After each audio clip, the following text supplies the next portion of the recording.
Hey guys, JJ here with another bubble tip. And in this tip, I want to talk about how you can think about database migrations and or updating your data type and your data structure and several different tools that you can use for that to make it easier on you. So your data types, your fields, they change. Your app grows, your needs change, right? And that's okay.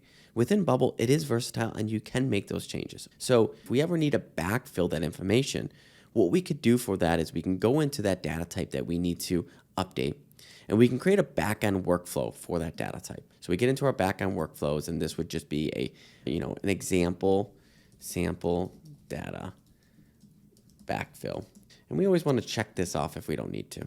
And then from there, what we can say is, make changes to a thing. And now this would just simply need to relate to whatever we need to change, okay?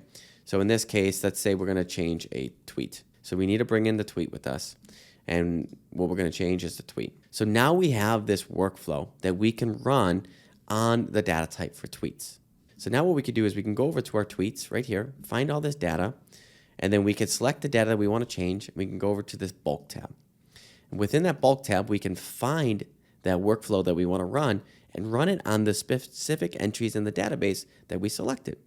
So this would allow us to take data types and to backfill them with information. So say you create a new data type and you want to backfill with information from the old data type. This is a good way to do that. Now, before I get into many different kinds of transformations, another thing that I like to do, and this depends on your environment and how big it might be, would be to ensure that my live users are not going to be affected negatively from all the transformations. And it's sometimes hard to do that in your dev environment because you have different dev data, right? And so another tool that you can use is you can use the copy and restore database. Now, this would allow you to bring your live database into your development database.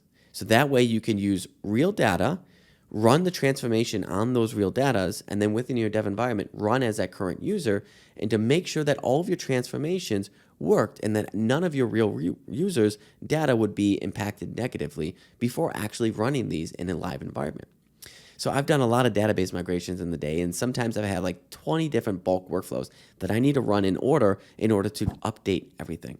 And by bringing your live database into your dev database and running those, you'll be able to see if your data transformations were successful or not in this dev environment without ever getting to live environment.